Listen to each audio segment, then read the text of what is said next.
46. O céu falou comigo.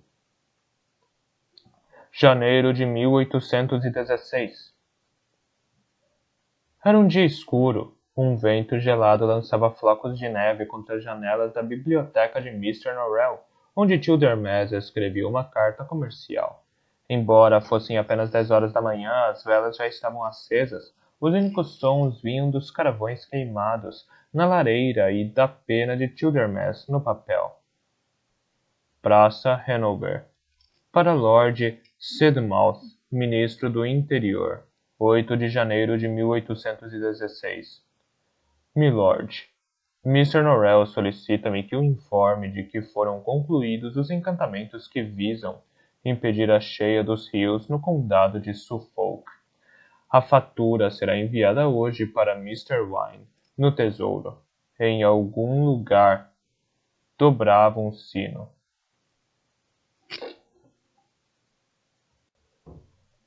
Um som fúnebre soava ao longe.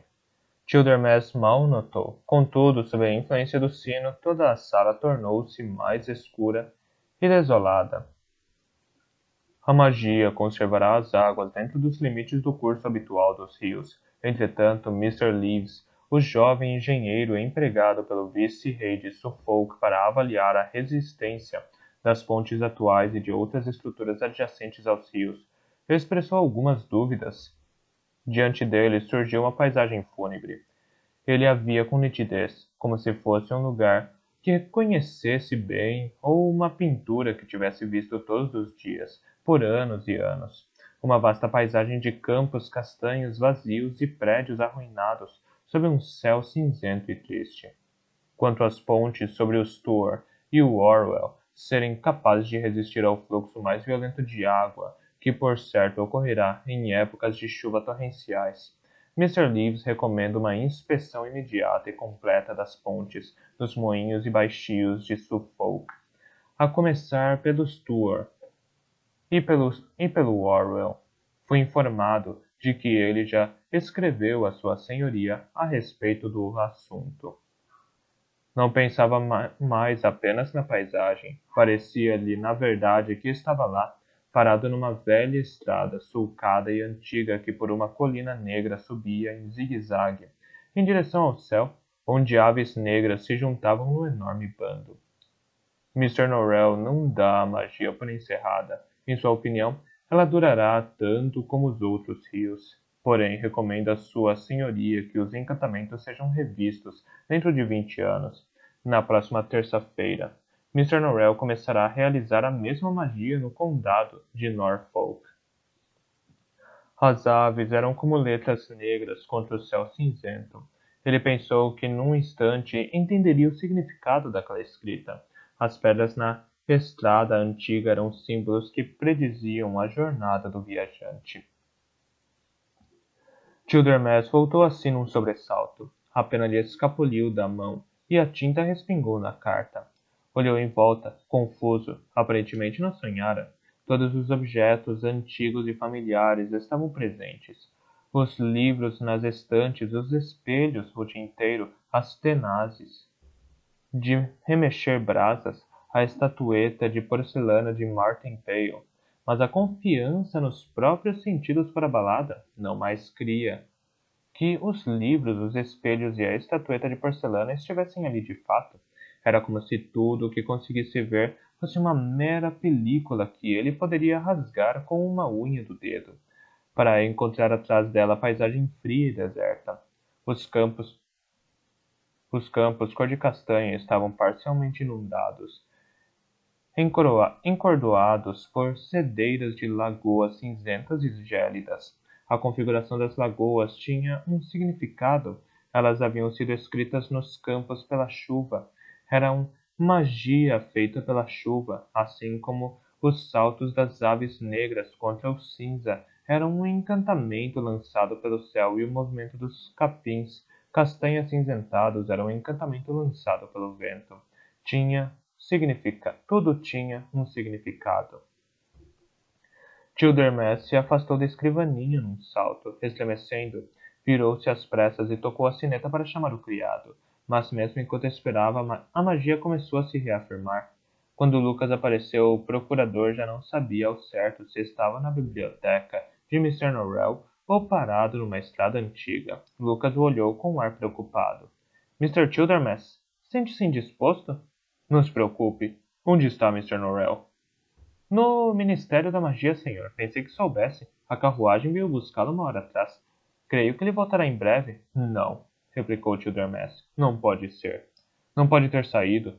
Tem certeza de que não está lá em cima praticando magia? Certeza absoluta, senhor. Vi a carruagem partir com o patrão. Mr. Childermas, pedirei a Matthew que chame um médico. O senhor me parece muito doente. Childermas abriu a boca para objetar que não estava doente de modo algum, mas, nesse momento, o céu olhou para ele. Ele sentiu a terra encolher os ombros porque ela o carregava nas costas. O céu falou com ele. Era um idioma que jamais ouvira, nem sabia ao certo se havia palavras. Talvez o céu só falasse com ele por meio da escrita negra das aves. Ele sentia-se pequeno e desamparado, e não havia saída. Fora pego entre a terra e o céu, como se posto entre duas mãos em concha, poderiam esmagá-lo se quiserem. O céu falou com ele novamente. Não entendo, disse. Piscou os olhos e viu Lucas debruçado sobre ele. Arfava. Esticou a mão e roçou em algo ao lado. Virou-se para olhar e ficou perplexo ao descobrir que era a perna de uma cadeira. Estava no chão.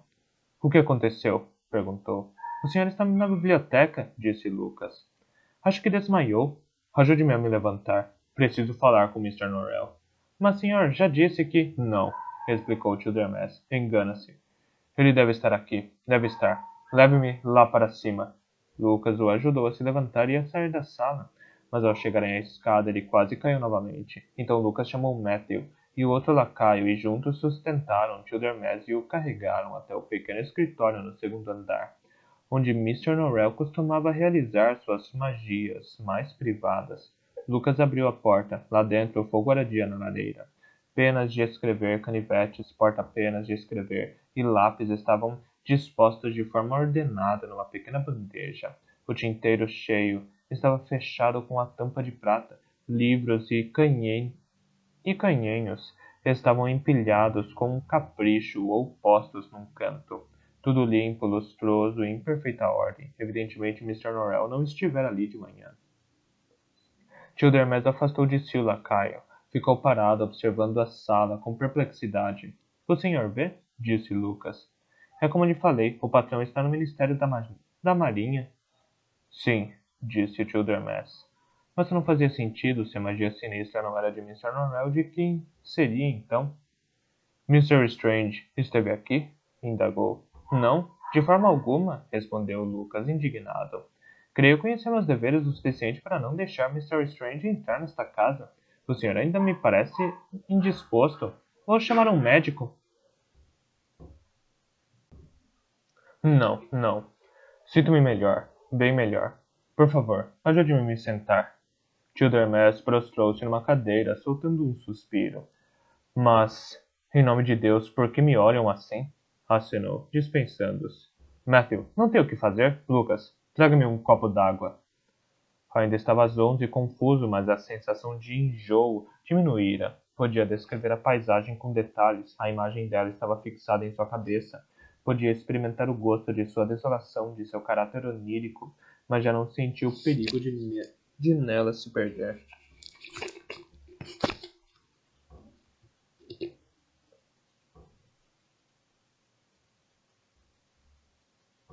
Podia pensar. Lucas voltou trazendo numa bandeja um copo de vinho e uma garrafa d'água. Encheu um copo de água e Childermas o esvaziou de um gole. Childermas conhecia o encantamento para detectar magia. Não revelava a magia, ou seu autor, mas apenas se ela ocorria ou não. Ao menos era o que se esperava. Childermas a utilizara uma única vez e nada detectara. Não havia como saber se dava resultado. Encheu o copo de novo, disse a Lucas. Lucas o encheu.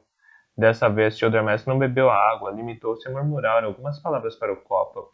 A seguir, Ergueu-o contra a luz e olhou através dele, girando-o devagar, até ter examinado cada parte da sala através do copo. Nada detectou. Nem sei o que procuro, murmurou. Disse a Lucas: Vamos, preciso de sua ajuda. Voltaram à biblioteca. Childermas ergueu o copo novamente, pronunciou as palavras e olhou através dele. Nada. Aproximou-se da janela. Por um momento pensou ter visto algo no fundo do copo, como uma pérola de luz branca. Está na praça, disse. O que está na praça? Indagou Lucas. Childermas não respondeu. Em vez disso, olhou para a janela. A neve cobria as pedras redondas e enlameadas do pavimento da Praça Hanover. As grades de ferro negras que cercavam o recinto no centro destacavam-se na brancura. A neve continuava a cair e um vento cortante soprava. Apesar disso, várias pessoas circulavam pela praça. Todos sabiam que Mr. Norrell morava na Praça Hanover e vinha visitá-la na esperança de vê-lo. Nesse instante, um cavalheiro e duas jovens, todos sem dúvida apaixonados por magia, estavam parados em frente da casa, olhando para ela com certa comoção. Um pouco mais adiante, um rapaz moreno estava encostado na grade. Perto dele havia um vendedor de tinta de casaco roto e com um pequeno barril de tinta nas costas. À direita, uma jovem. Ela se afastava da casa e andava devagar em direção à Praça Hanover. Mas Childermas teve a impressão de que a vira entre os circunstantes momentos atrás. Trajava roupa dispendiosa e elegante, uma pelissa verde adornada com arminho e portava um enorme regalo também de arminho. Childermas conhecia bem o vendedor de tinta, muitas vezes comprara dele. Todos os outros eram, pensou, estranho. Reconhece alguém? Perguntou. O sujeito de cabelo preto. Lucas apontou para o jovem encostado na grade de ferro. É Frederick Marston. Veio aqui várias vezes para pedir a Mr. Norrell que o aceitasse como discípulo, mas o patrão sempre se recusou a recebê-lo. Sim, creio que o senhor já me falou dele. Childermas examinou as pessoas na praça um pouco mais e disse: Por incrível que pareça, uma dessas pessoas está fazendo algum tipo de magia. Preciso descer até lá para ver. Venha comigo. Não posso fazer isso sem o senhor. Na praça, a magia podia ser sentida de maneira ainda mais forte. O sino triste tocava dentro da cabeça de Childermas. Atrás da cortina de neve, os dois mundos oscilavam num vai-vem, como imagens de uma lanterna mágica. Ora a Praça Hanover, ora os campos melancólicos e uma escrita negra no céu. Childermas ergueu o copo de vinho, preparando-se para pronunciar as palavras do encantamento, mas não foi necessário. O copo resplandeceu com uma luz branca suave. Era a coisa mais brilhante de todo esse dia de inverno escuro, uma luz mais clara e mais pura do que a de um lampião, a lançar sombras curiosas sobre o rosto de Childermas e Lucas. O céu falou com ele novamente. Dessa vez sentiu que era uma pergunta. Grandes consequências dependiam da resposta. Se ao menos entendesse o que lhe era perguntado e encontrasse as palavras certas para emitir a resposta, algo então seria revelado. Algo que mudaria a magia inglesa para sempre. Algo em que Strange e Norrell ainda nem sequer haviam pensado. Por um longo momento esforçou-se para entender. O idioma, o encantamento lhe pareciam de uma familiaridade atormentadora. Dali a pouco pensou, entenderia. Afinal, o mundo vinha-lhe dizendo aquelas palavras todos os dias de sua vida. Apenas não as notara antes. Lucas dizia alguma coisa. Childermas devia ter começado a cair novamente, pois se dava conta de que agora Lucas o segurava pelo braço e lhe endireitava o corpo. O copo de vinho espatifara-se nas pedras do pavimento e a luz branca estava partida sobre a neve. Que coisa mais estranha, disse Lucas. É isto, Mr. Childermas. Levante-se, nunca vi o senhor neste estado. Tem certeza de que não deseja entrar? Mas aí vem Mr. Norrell, ele saberá o que fazer. Childermas olhou para a direita. A carruagem de Mr. Norrell dobrava a rua George e entrava na praça. O vendedor de tinta também a viu. Imediatamente aproximou-se do cavalheiro e das duas moças. Fez-lhes uma mesura respeitosa e se dirigiu ao cavalheiro. Os três viram a cabeça e olharam para a carruagem. O cavalheiro enfiou a mão no bolso e deu uma moeda ao vendedor de tinta. Este fez uma outra mesura e se afastou. Mr. Marston, o rapaz moreno, não precisou que lhe informassem que se tratava da carruagem de Mr. Norrell. Logo que a viu se aproximar, afastou-se da grade e avançou. Até mesmo a jovem de traje elegante se virara e agora caminhava em direção à casa, aparentemente com a atenção de ver o mais importante mago da Inglaterra. A carruagem parou diante da casa. O lacaio desceu da boleia. O lacaio desceu da boleia e abriu a porta. Mr. Norrell desceu. Estava tão agasalhado que seu corpo miúdo e encolhido parecia quase robusto. Mr. Marston o saudou sem demora e começou a lhe dizer algo. Mr. Norrell meneou a cabeça com impaciência e fez sinal para que Mr. Marston se afastasse. A jovem de traje elegante passou por Childermas e Lucas. Estava muito pálida, com a expressão grave. Ocorreu a Childermas que seria considerada bonita por pessoas que davam atenção a esse tipo de coisa. Agora que olhava bem para ela, começou a achar conhecida. Lucas, murmurou. Quem é esta mulher? Desculpe, senhor. Creio que nunca a vi antes. Ao pé dos degraus da carruagem, Mr. Marston insistia mais e mais e Mr. Norrell se irritava mais e mais. O mago olhou em volta, viu Lucas e Childermas por perto e os chamou com um gesto. Nesse instante, a moça de traje elegante avançou em direção a Mr. Norrell. Por um momento pareceu que também dirigiria algumas palavras a ele, mas sua intenção não era essa. Tirou uma pistola do regalo e, com toda a calma do mundo, apontou para o coração dele. Mr. Norrell e Mr. Marston olharam surpresos para ela. Várias coisas aconteceram ao mesmo tempo. Lucas soltou Childermas, que caiu como uma pedra no chão e correu para socorrer o patrão. Mr. Marston agarrou a moça pela cintura. Davey, o cocheiro de Mr. Norrell, saltou da boleia e prendeu o braço que empunhava a pistola. Childermas jazia em meio à neve e aos cacos de vidro. Viu a mulher se livrar das garras de Mr. Marston com o que lhe pareceu uma espantosa facilidade. Ela o atirou ao chão com tal força que ele não se levantou novamente. A jovem encostou a pequena mão enluvada no peito de Davey e ele foi arremessado vários metros para trás. O lacaio de Mr. Norrell, que abrira a porta da carruagem, tentou derrubá-la, mas o golpe que lhe desferiu não surtiu efeito algum. Ela pôs a mão em seu rosto, pareceu o toque mais suave do mundo, e ele tombou ao chão. Quanto a Lucas, ela apenas o golpeou com a pistola. Childermas mal entendeu o que estava acontecendo. Pôs-se de pé, com dificuldade cambaleante, avançou por uns 6 metros sem saber se caminhava sobre as pedras arredondadas do pavimento da Praça Hanover ou se numa antiga estrada do Reino Encantado. Mr. Norrell fitou a jovem com grande pavor, demasiado assustado para poder gritar ou fugir. Childermas estendeu as mãos para ela num gesto de conciliação. Senhora, começou. Ela nem sequer olhou para ele. A queda estonteante dos flocos brancos de neve o confundiam. Por mais que tentasse, não conseguia fixar-se na Praça Hanover. A sinistra paisagem o chamava. Mr. Norrell seria assassinado e ele nada poderia fazer. Então algo estranho sucedeu.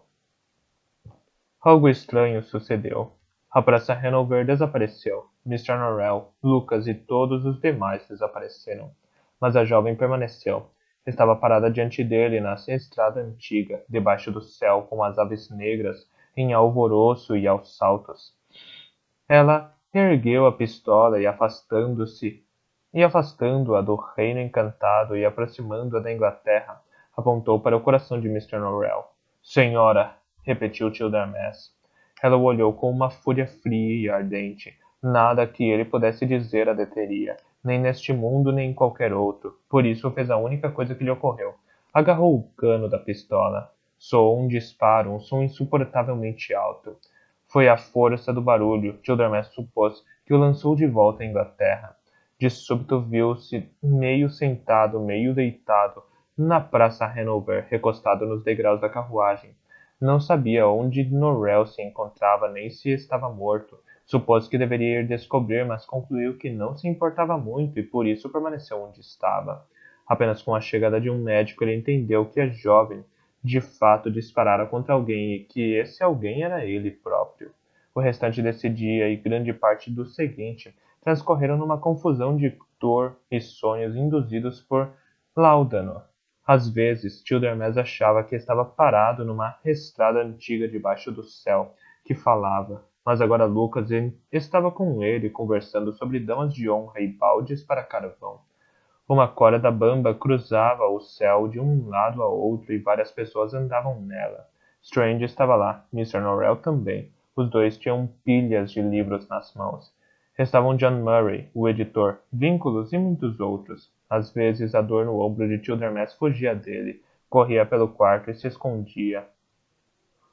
Quando isso acontecia, ele achava que a dor tinha se transformado num animalzinho. Ninguém mais sabia que ela estava ali. Pensou que deveria contar a eles, para que se afugentassem. Viu-a uma vez. Tinha pelos da cor das chamas, mais reluzente que os de uma raposa. Na noite do segundo dia, deitada na cama, tinha uma noção bem mais clara de quem ele era, de onde estava e do que acontecera. Por volta das 7 horas, entrou no quarto carregando uma das cadeiras da sala de jantar. Depositou-a ao lado da cama.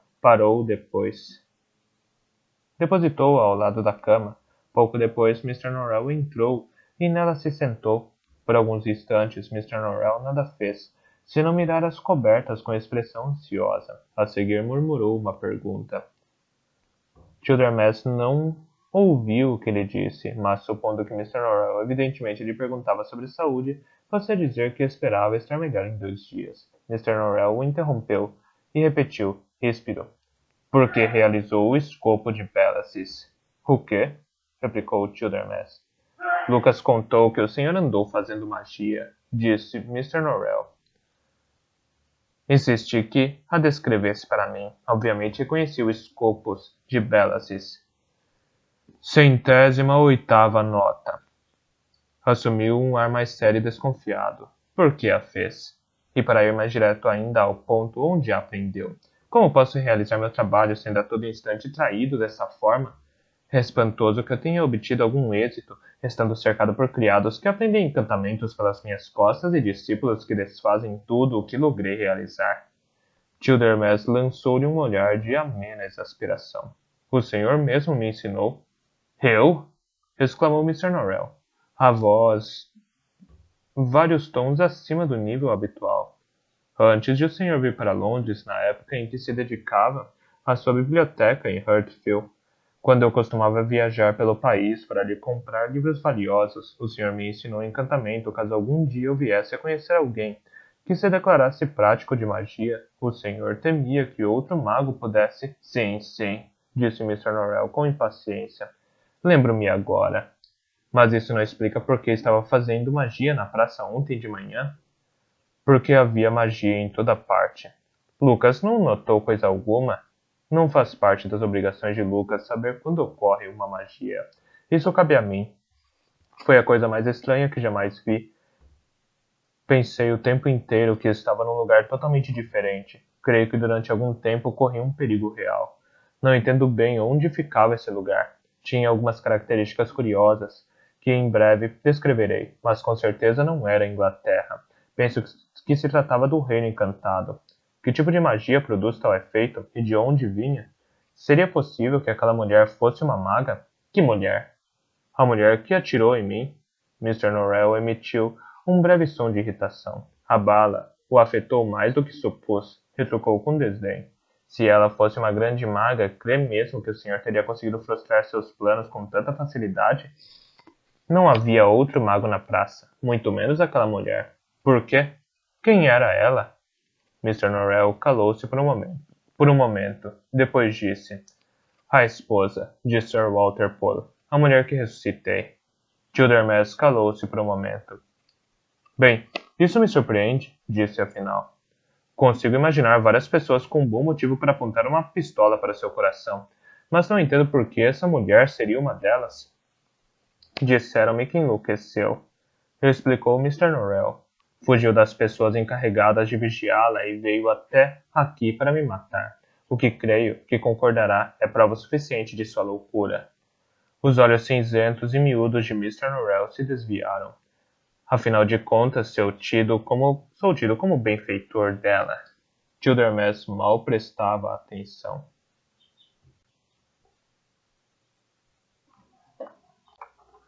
Childermas mal prestava atenção. Mas onde teria ela conseguido a pistola? Sir Walter era um homem prudente. Custa imaginar que deixaria armas de fogo ao alcance dela. Era uma pistola para duelo, de um par que pertence a Sir Walter. Fica trancada num estojo guardado numa escrivaninha, também trancada em seu escritório particular. Sir Walter disse que até ontem poderia jurar que sua esposa nada sabia a respeito. Como ela obteve a chave, as duas chaves, é um mistério para todos. A mim não parece ter tanto um mistério. Esposas, até mesmo esposas loucas, têm sempre um jeito de obter o que desejam dos maridos. Mas as chaves não estavam com Sir Walter. Esse é o detalhe mais estranho. As pistolas eram as únicas armas de fogo na casa. Sir Walter tinha uma preocupação natural com a segurança da esposa e de seus bens, visto que com frequência se ausenta de casa. As chaves ficavam sob a guarda do mordomo, aquele homem negro e alto, creio que sabe a quem me refiro. Sir Walter não entende como ele pôde cometer tal erro. Sir Walter disse que, de modo geral, ele é o sujeito mais confiável e fidedigno do mundo. Claro que nunca sabemos de fato o que pensam os criados, continuou Mr. Norrell, risonho, esquecendo-se de que falava com um empregado. Contudo, é quase impossível imaginar que esse homem tenha algum ressentimento contra mim. Nunca troquei mais do que algumas palavras com ele. Claro, prosseguiu, que eu poderia processar Lady Pole por tentar me matar. Ontem estava bastante decidido a isso, mas várias pessoas me fizeram ver que devo levar Sir Walter em consideração. Lord Liverpool e Mr. Lascelles afirmam isso, e creio que são certos. Sir Walter tem se mostrado um grande amigo da magia inglesa. Não desejo fornecer-lhe motivo algum para que se arrependa de nossa amizade. Sir Walter prometeu-me que ela ficará isolada em algum lugar no interior, onde não verá ninguém e ninguém a verá. Mr. Norrell não se incomodou em indagar qual era a opinião de Childermas sobre o caso, a despeito do fato de que quem estava de cama era o procurador, sofrendo dores e perda de sangue, e de que os ferimentos de Mr. Norrell consistiam sobretudo numa leve dor de cabeça e num pequeno corte no dedo. Estava claro para Mr. Norrell que ele era o mais ofendido dos dois. Então, de quem era a magia? Perguntou Childermas. Mas, minha, é evidente, afirmou Mr. Norrell com irritação. De quem mais seria? Era a magia que fiz quando a ressuscitei. Foi o que o senhor sentiu, e é o que o Scopus de Pelasys revelou. Como era o início de minha carreira, creio que ocorreram algumas irregularidades que podem ter causado uma alteração curiosa no encantamento. Alteração curiosa? Exclamou Childermas com voz rouca. Foi acometido por um acesso de tosse. Quando recobrou a respiração, disse: Durante o tempo todo, corri o risco de ser transportado para um reino onde tudo exalava magia. O céu falou comigo. Tudo falou comigo. Como isso foi possível? Mr. Norrell arqueou uma sobrancelha. Não sei. Talvez o senhor estivesse embriagado. E acaso o senhor alguma vez já me viu embriagado durante o cumprimento de meus deveres? Indagou Childermas com frieza. Mr. Norrell encolheu os ombros na defensiva. Não tenho a menor ideia de seus atos. O senhor parece guiar-se por seus próprios princípios desde a primeira vez que pôs os pés em minha casa. Mas sem dúvida não é uma ideia tão estranha se vista à luz da antiga magia inglesa, insistiu Childermas. Não me contou o senhor que os áureos consideravam árvores, colinas, rios e assim por diante criaturas vivas com pensamentos, recordações e desejos próprios? Os áureos acreditavam que tudo no mundo exercia algum tipo de magia. Alguns áureos assim pensavam de fato. É uma crença assimilada de seus criados mágicos que atribuíam um pouco de sua extraordinária magia à capacidade para conversar com árvores, rios e de estabelecer amizades e alianças com eles. Mas não há motivo para supor que estivessem certos. Minha própria magia não se fia em tais ideias absurdas. O céu falou comigo, disse o Childermas. Se o que vi foi verdadeiro, então... Interrompeu-se. Então o quê? Perguntou Mr. Norrell. Em seu estado de fraqueza, Childermas pensara em voz alta. Pretendia dizer que se tudo o que tinha visto era verdade, então tudo o que Strange e Norrell haviam feito não passava de brincadeira de criança e a magia era algo mais estranho e mais aterrador do que eles imaginavam. Strange e Norrell meramente tiravam dardos de papel num salão.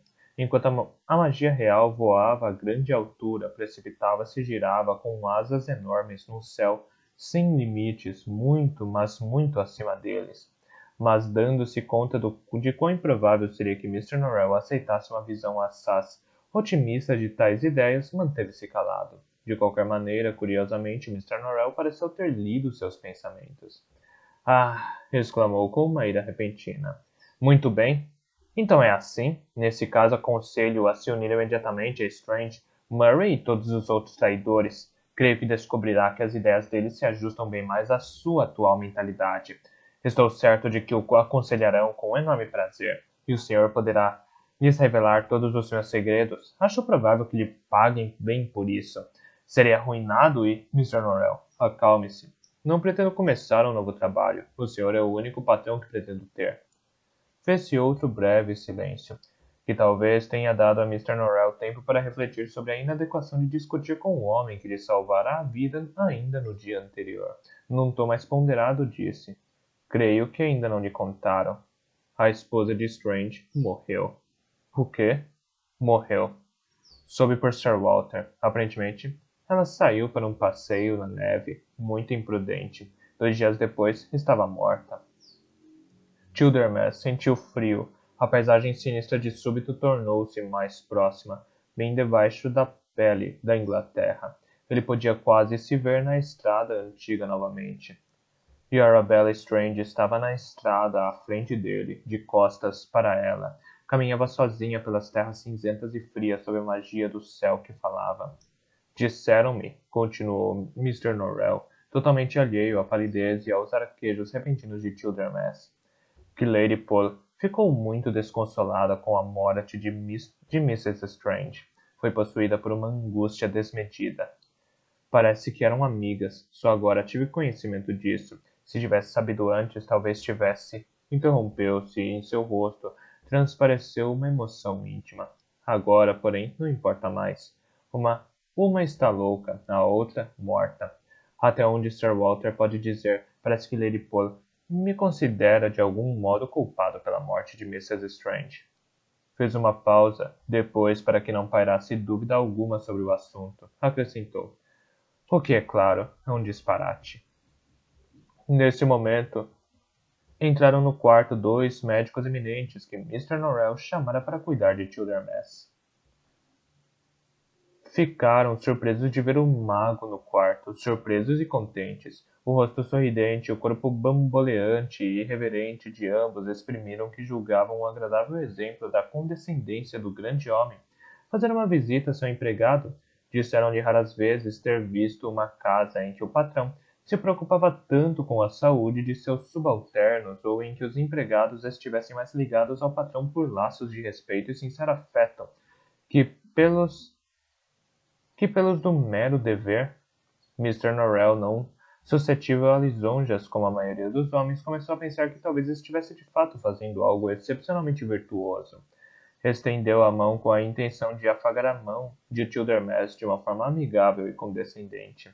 Entretanto, ao deparar com o olhar frio de Childermas, refletiu melhor, pigarreou e deixou o quarto. Childermas observou sair.